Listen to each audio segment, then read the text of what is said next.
हरियाणा विद्यालय शिक्षा विभाग द्वारा आयोजित एजुसेट टेलीकास्ट की आज की प्रस्तुति में आप सबका हार्दिक स्वागत है। नमस्कार, मैं हूं अलका यादव, प्राथमिक शिक्षिका और मेरे विद्यालय का नाम है राजकीय मॉडल संस्कृति प्राथमिक विद्यालय आशियाना सेक्टर 20 पंचकुला। बच्चों, आज हम अपनी कक्षा चौथी की हिंदी की किताब झिलमिल के एक और पाठ को पढ़ेंगे। पाठ नंबर 12 और पाठ का नाम है तोको का देश। चलिए पाठ को पढ़ते हैं। बच्चों, एक ऐसा देश है जिसे सूर्योदय का देश कहा जाता है और उस देश का नाम है जापान। पूर्व दिशा में उगते हुए सूर्य के दर्शन सबसे पहले जापान में होते हैं, इसलिए इसे सूर्योदय का देश कहा जाता है। सूर्योदय, सूर्योदय का अर्थ है सूरज का उगना। बच्चों, यहाँ बताया गया है कि एक देश है जापान और वहाँ पर पूर्व दिशा में सबसे पहले सूरज उगता हुआ दिखाई देता है, इसलिए जापान को सूर्योदय का देश कहा जाता है। चलिए आगे पढ़ते हैं। जापान बहुत से द्वीपों से घिरा हुआ है। यह चारों ओर से समुद्र से ढका हुआ है। इसी देश में एक नन्ही सी बालिका रहती है जिसका नाम है तोको। बिल्कुल आपके ही जैसी छोटी सी बच्ची इस देश में रहती है और उस बच्ची का नाम है तोको। तोको के परिवार में उसके माता पिता तथा उसका एक छोटा भाई है। छोटे भाई का नाम है शेनाली। बच्चों, यहाँ पर बताया गया है कि एक छोटी सी नन्ही सी बच्ची है तोको और उसके परिवार में हैं उसके माता पिता और एक छोटा भाई भी है और छोटे भाई का नाम है शेनाली। चलिए बच्चों, अब हम आगे पढ़ते हैं। तोको का घर लकड़ी और कागज़ से बना है। वास्तव में कागज़ एक मोटे गत्ते जैसा होता है। इससे दीवारें बनाई जाती हैं। वहाँ हमारे घरों की भांति ईंट, पत्थर और सीमेंट के घर नहीं होते। तोको ने बताया कि जापान में भूकंप बहुत आते हैं, इसलिए लकड़ी और कागज़ के घर होने पर अधिक नुकसान नहीं होता। उन्हें आसानी से इधर उधर भी खिसका सकते हैं। तोको का घर बहुत साफ सुथरा है। जापान के लोग अपने घरों को चित्रकारी और तरह तरह के फूलों से सजाते हैं। वैसे ही जैसे हमारे यहाँ कई लोग अपने कच्चे घरों की दीवारों को चाक और गेरू से चित्र बनाकर सजाते हैं। बच्चों, यहाँ पर बताया गया है कि तोको का घर लकड़ी और कागज़ से बना हुआ है और जो कागज़ होता है वो एक मोटे गत्ते जैसा होता है, उसकी दीवारें बनाई जाती हैं। जैसे अगर हमारे देश की बात करें तो हमारे देश में घर ईंट, पत्थर और सीमेंट से बनाए जाते हैं और तोको के देश में घर लकड़ी और कागज़ के बने होते हैं। अब ये क्यों बने होते हैं? तोको ने बताया कि जापान में भूकंप बहुत ज़्यादा आते हैं और लकड़ी और कागज़ के घरों को एक जगह से दूसरी जगह पर आसानी से ले जाया जा सकता है। इन घरों को कम नुकसान पहुंचता है, इसलिए वहाँ पर ऐसे घर बनाए जाते हैं। तोको का घर बहुत साफ सुथरा दिखाई देता है। जापान के लोग अपने घरों को तरह तरह के फूलों से, चित्रकारी से सजाते हैं। हमारे देश की भी अगर बात करें तो कुछ लोग कच्चे घरों की दीवारों को चाक से, गेरू से अलग अलग चित्र बनाकर सजाते हैं। चलिए बच्चों, आप तोको के देश के बारे में आगे जानते हैं।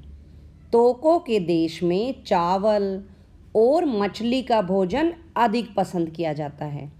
चावल खाने के लिए वे चम्मच के स्थान पर चॉपस्टिक व तिल्लियों का प्रयोग करते हैं। इनसे चावल इतनी सावधानी से खाते हैं, एक भी दाना इधर उधर नहीं गिरता। चावल के साथ साथ सब्जियां और फल भी बड़े चाव से खाते हैं। हरी चाय और कॉफ़ी भी बड़े शौक से पी जाती है। बच्चों, यहाँ पर बताया गया है कि जापान के लोगों का खान पान कैसा है। जापान के लोग चावल और मछली को खाना बहुत ज़्यादा पसंद करते हैं। और जैसे हम लोग चावल को हाथ से या चम्मच से खाते हैं, वो लोग चॉपस्टिक से खाते हैं, तिल्लियों के प्रयोग द्वारा चावल को खाते हैं। अभी मैं आपको एक फ़ोटो दिखाती हूँ, ये देखिए, ऐसी दिखती है चॉपस्टिक। हाँ, बिल्कुल सही। और इस तरह से खाते हैं वो कि एक भी चावल का दाना नीचे नहीं गिर पाता है।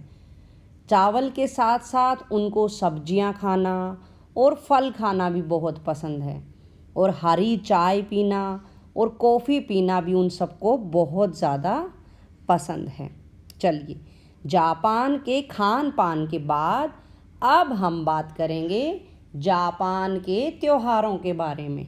चलिए आगे बढ़ते हैं। जापान फूलों व त्योहारों का देश है।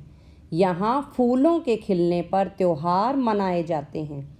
चेरी के वृक्षों पर जब सुंदर फूल खिलते हैं तो चेरी उत्सव मनाया जाता है। वैसे ही जैसे हमारे देश में सरसों के फूल खिलने पर बसंतोत्सव मनाया जाता है।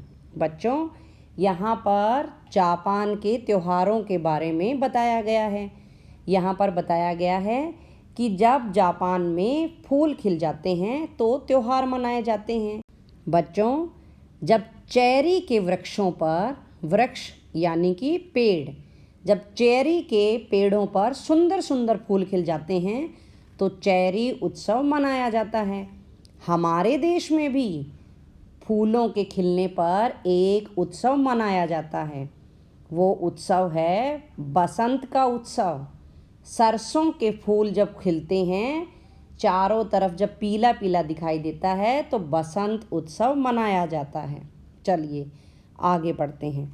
हमारे देश की तरह ही तोको के देश में भी हर मास कोई न कोई त्योहार अवश्य आता है। बच्चों, जिस प्रकार हमारे देश भारत में हर महीने कोई ना कोई त्योहार आता रहता है, ठीक इसी तरह से जापान में भी हर महीने कोई ना कोई त्योहार ज़रूर आता रहता है। नव वर्ष पर तोको और उसका भाई अपने माता पिता के साथ बाज़ार जाते हैं और घर को सजाने के लिए बहुत सारा सामान लेकर आते हैं। एक सप्ताह पहले ही नव वर्ष की चहल पहल शुरू हो जाती है। यह कुछ हमारे यहाँ की दिवाली जैसा ही होता है। बच्चों, नया साल जैसे ही शुरू होता है, एक हफ्ते पहले ही, 7 दिनों पहले ही नव वर्ष की, नए वर्ष की चहल पहल जापान में शुरू हो जाती है। सब लोग नया नया सामान लाते हैं। यहाँ पर बताया गया है कि तोको और उसका भाई भी अपने मम्मी पापा के साथ बाज़ार जाते हैं और घर सजाने का सामान लेकर आते हैं। हमारे यहाँ भी एक त्यौहार में ऐसा होता है और वो त्यौहार है दिवाली। दिवाली के समय पर हम लोग नए नए कपड़े लेकर आते हैं, घर सजाने की चीज़ें भी लेकर आते हैं। तो इस तरह से त्योहारों की बात करें तो जापान और भारत में मिलती जुलती बातें हैं। त्योहार खूब सारे मनाए जाते हैं। चलिए बच्चों, अब आगे बढ़ते हैं। गुड़ियों का त्यौहार यहाँ का एक विशेष त्यौहार है जो मुख्यतः लड़कियों के लिए होता है। लड़कियां अपनी अपनी गुड़िया को रंग बिरंगी पोशाकों से सजाकर प्रतियोगिता के लिए ले जाती हैं। जिसकी गुड़िया सबसे सुंदर सजी होती है उसे पुरस्कार दिया जाता है और प्रदर्शनी में रखा जाता है। तोको अपनी गुड़िया को सजाने के लिए अपनी माँ की सहायता लेती है। बच्चों, यहाँ पर एक त्योहार के बारे में और बताया गया है। जापान में गुड़ियों का त्योहार मनाया जाता है। यह त्योहार लड़कियों के लिए होता है। सब लड़कियां अपनी अपनी गुड़िया को सुंदर सुंदर सजाकर प्रतियोगिता में लेकर जाती हैं और जिसकी भी गुड़िया सबसे सुंदर सजी हुई होती है उसे पुरस्कार यानी कि इनाम दिया जाता है। और तोको इसके लिए अपनी माँ की सहायता लेती है। माँ की मदद से तोको अपनी गुड़िया को सजाती है। चलिए बच्चों, आगे पढ़ते हैं। तोको को जापानी होने पर गर्व है। जापान के लोग परिश्रमी और ईमानदार होते हैं। वहाँ के व्यक्ति किसी न किसी काम में लगे रहते हैं। विश्व में जापानी चीज़ों की मांग अधिक है क्योंकि यह माना जाता है कि जापान में बनी हुई चीज़ें अच्छी होती हैं। यही कारण है कि तोको का देश समृद्ध देशों में गिना जाता है। हमारे देश भारत की तरह ही जापान भी एशिया महाद्वीप में स्थित है। बच्चों, यहाँ पर बताया गया है कि तोको को अपने देश पर और जापानी होने पर बहुत ही ज़्यादा गर्व है। हम लोगों को भी अपने हिंदुस्तानी होने पर गर्व है। हम सबको भी अपने देश पर गर्व होना चाहिए। यहाँ पर बताया गया है कि जापान के लोग बहुत ही ज़्यादा मेहनती हैं, ईमानदार हैं और कुछ ना कुछ काम में वो हर रोज़ लगे रहते हैं। सारे संसार में जापानी चीज़ों की मांग बहुत ज़्यादा है। ऐसा माना जाता है कि जापान में बनी हुई चीज़ें बहुत ज़्यादा अच्छी होती हैं। बच्चों, यही कारण है कि तोको का देश समृद्ध देशों में गिना जाता है। हमारे देश भारत की तरह ही जापान भी एशिया महाद्वीप में ही है। तो बच्चों, हमने आज पाठ को पढ़ा और पाठ में जापान देश के बारे में बहुत सारी बातें जानी। चलिए, अब हम इस पाठ के शब्दार्थ यानी कि इस पाठ में आए कठिन शब्दों के अर्थ जानेंगे और समझेंगे और आप सबको साथ साथ इनको लिखना भी है। चलिए शब्दार्थ करते हैं। बच्चों, पहला शब्द है सूर्योदय। सूर्योदय का अर्थ है सूरज का उगना।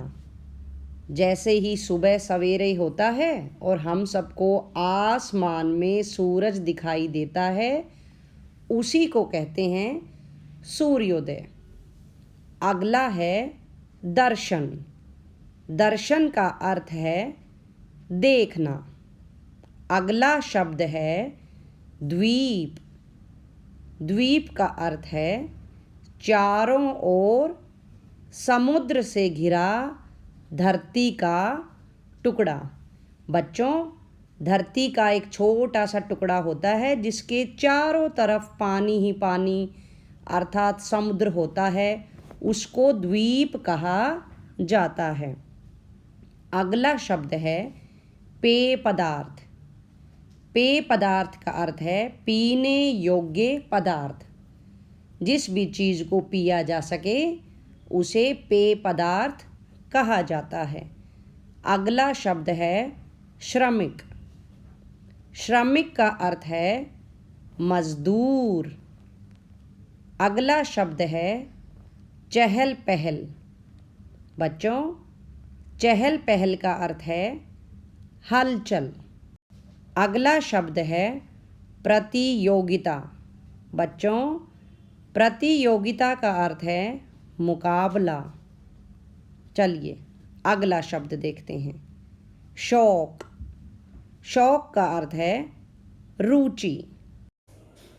चलिए बच्चों, शब्दार्थ के बाद अब हम करेंगे इस पाठ के प्रश्न उत्तर। चलिए प्रश्न उत्तर करते हैं। तोको के देश का नाम बताते हुए उसकी एक विशेषता लिखें। यहाँ पर हमें तोको के देश का नाम बताना है और उसके देश में कोई भी एक विशेषता है वो लिखनी है। इसका उत्तर है तोको के देश का नाम जापान है और वह द्वीपों से मिलकर बना हुआ एक देश है। चलिए बच्चों अगला प्रश्न करते हैं। जापानी लोगों को भोजन में क्या क्या पसंद है? यहाँ पर जापानी लोगों के खान पान भोजन में वो क्या क्या खाना पीना पसंद करते हैं यह हमें बताना है। चलिए इसका उत्तर देखते हैं। जापानी लोगों को भोजन में चावल मछली अधिक पसंद है, साथ में सब्जियां, फल, हरी चाय और कॉफ़ी का भी शौक़ रखते हैं। चलिए अगला प्रश्न देखते हैं। चेरी उत्सव कब मनाया जाता है? जापान में चेरी का उत्सव मनाया जाता है, उसी के बारे में यहाँ पूछा गया है कि यह उत्सव कब मनाया जाता है। बच्चों इसका उत्तर है चेरी के वृक्षों पर जब सुंदर फूल खिलते हैं तब चेरी का उत्सव मनाया जाता है। वृक्ष का अर्थ है पेड़, यानी कि चेरी के पेड़ों पर जब सुंदर सुंदर फूल खिलने लगते हैं तो उस समय चेरी का उत्सव मनाया जाता है। चलिए अगला प्रश्न करते हैं। गुड़ियों का त्योहार कैसे मनाया जाता है? इसका उत्तर है गुड़ियों के त्योहार में सब लड़कियां अपनी अपनी गुड़िया को रंग बिरंगी पोशाकों से सजाकर प्रतियोगिता के लिए ले जाती हैं। तो इस तरह से गुड़ियों का त्योहार मनाया जाता है। चलिए अगला प्रश्न देखते हैं। जापान के घर तथा हमारे यहाँ के घरों की बनावट में क्या क्या अंतर है?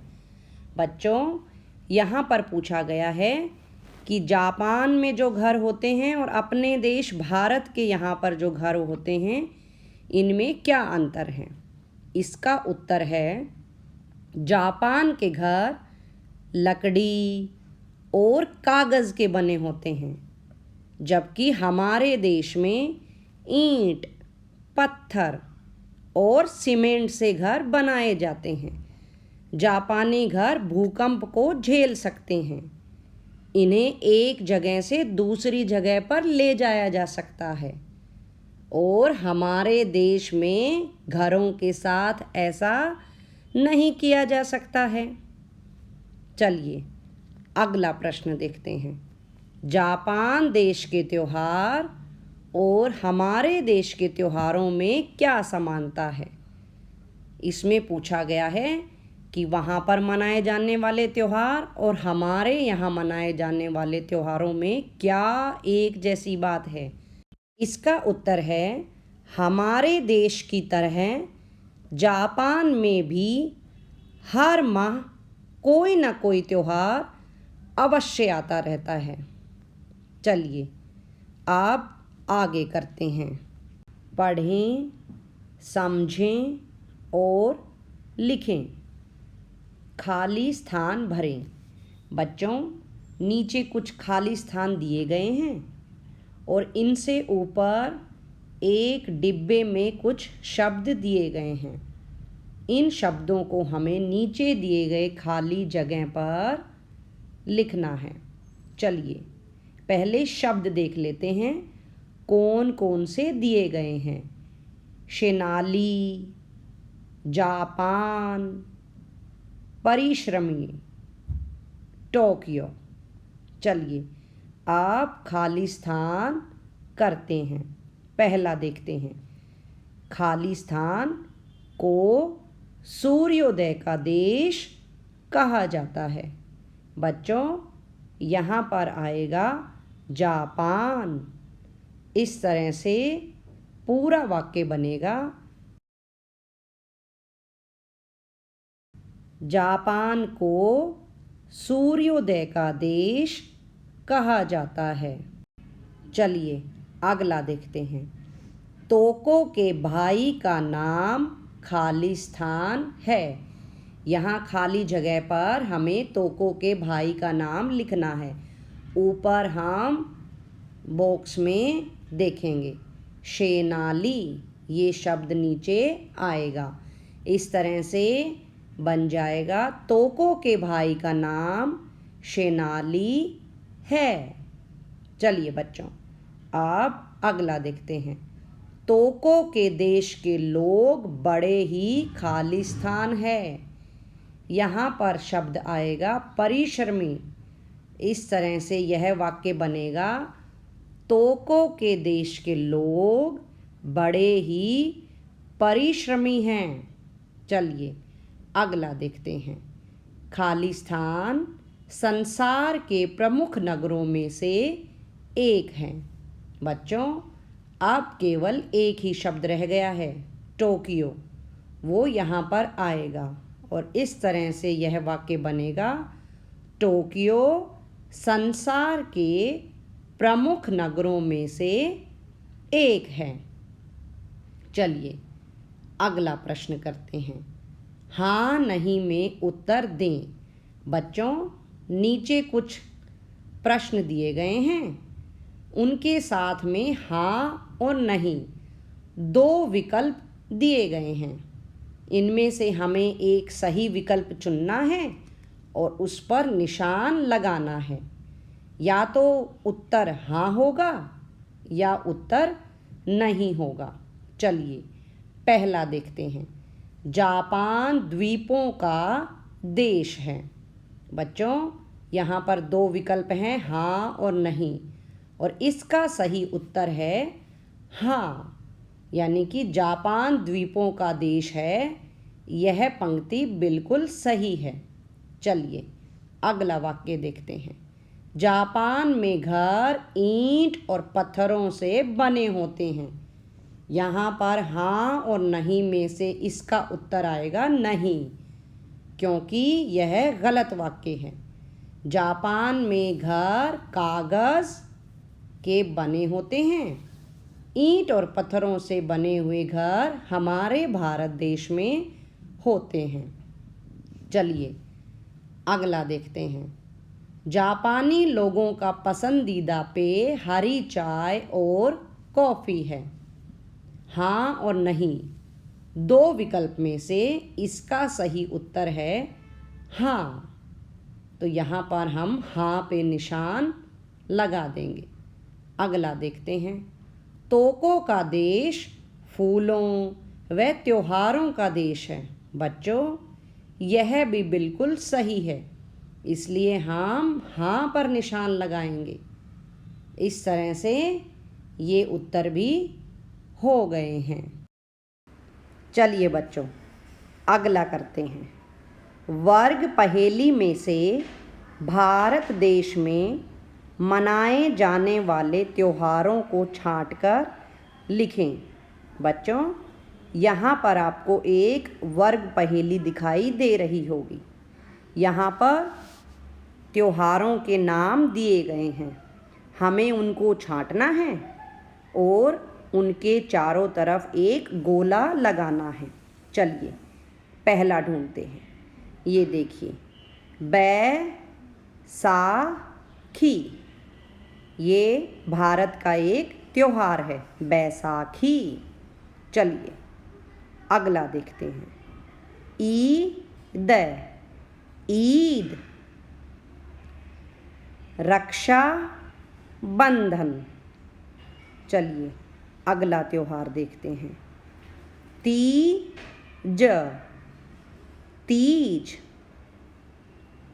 होली, होली। संक्रांति, संक्रांति। बच्चों, ये भी एक त्योहार है। चलिए अगला ढूंढते हैं। दशहरा, दशहरा। अगला देखते हैं। दीपावली, दीपावली। बच्चों इस तरह से हम इसमें त्योहारों को ढूंढ सकते हैं। चलिए अब हम करते हैं भाषा की बात। प्रश्न है, श्रम शब्द में परि उपसर्ग लगाकर परिश्रम शब्द बना। निम्नलिखित उपसर्ग लगाकर दो दो शब्द बनाएं। बच्चों यहाँ पर कुछ उपसर्ग दिए गए हैं। उपसर्ग शब्द के आगे लगाया जाता है। यहाँ पर बोला गया है कि उपसर्ग लगाकर हमें दो नए शब्द बनाने हैं। चलिए पहला देखते हैं। पहला उपसर्ग दिया गया है वि। बच्चों इसको शब्द के आगे लगाएंगे तो नया शब्द बनेगा विदेश और दूसरा शब्द बनेगा विशेष। चलिए अगला देखते हैं। परि, परि से बनेगा परिश्रम, जो कि पहले ही ऊपर बनाकर दिखाया गया है। दूसरा शब्द बनेगा परिणाम। चलिए अगला करते हैं। सु, सु से बनेगा सुपुत्र और सुगम। सुगम का अर्थ है आसान। अगला है उप, उप से बनेगा उपवन और उपहार। इस तरह से उपसर्ग लगाकर कोई भी नए शब्द बनाए जा सकते हैं। चलिए बच्चों अगला प्रश्न करते हैं। समान अर्थ वाले शब्द लिखें। बच्चों यहाँ पर आपको कुछ शब्द दिखाई दे रहे हैं। हमें इनके समान अर्थ वाले यानी कि ऐसे शब्द लिखने हैं जिनका अर्थ भी इन्हीं की तरह ही समान हो, बराबर हो, यानी कि दोनों शब्दों का अर्थ एक जैसा हो। चलिए पहला शब्द लेते हैं। माता, माता का माँ और अम्मा यहाँ पर करके दिखाया हुआ है। चलिए अब हम अगला शब्द करते हैं। अगला शब्द है पिता। बच्चों पिता शब्द का बनेगा जनक और तात। इन दोनों शब्द का वही अर्थ है जो पिता का है। चलिए अगला देखते हैं। भाई, भाई के समान अर्थ वाले दो शब्द हैं भ्राता और अनुज। छोटे भाई को अनुज कहा जाता है और बड़े भाई को अग्रज कहा जाता है। चलिए अगला देखते हैं। बहन, बहन का पहला शब्द होगा भगिनी और दूसरा बनेगा अनुजा। चलिए अगला शब्द लेते हैं। सूर्य। बच्चों सूर्य का एक और समान अर्थ वाला शब्द है सूरज और रवि। चलिए अगला शब्द देखते हैं। फूल, फूल से बनेगा पुष्प और सुमन। बच्चों इन सभी शब्दों के अर्थ एक समान हैं, बराबर हैं। बच्चों इन समान अर्थ वाले शब्दों को पर्यायवाची शब्द भी कहा जाता है। बच्चों आज अभी हमने हिंदी के एक पाठ को जाना। पाठ का नाम है तोको का देश। इस पाठ में एक छोटी सी नन्ही सी बच्ची जिसका नाम है तोको, उसके माध्यम से उसके देश के बारे में बताया गया है। हमने जापान देश के बारे में जाना। जापान देश की कैसी संस्कृति है, वहाँ का कैसा खान पान है, वहाँ के लोग कैसे हैं और वहाँ पर किस तरह के त्योहार मनाए जाते हैं, इन सब के बारे में इस पाठ के माध्यम से हमने जाना। आप सबको ये पाठ पढ़ना भी है और इसके शब्दार्थ लिखने हैं, प्रश्न उत्तर लिखने भी हैं और याद भी करने हैं। हम फिर से मिलेंगे। आज की प्रस्तुति देखने के लिए आप सबका बहुत बहुत धन्यवाद। नमस्कार।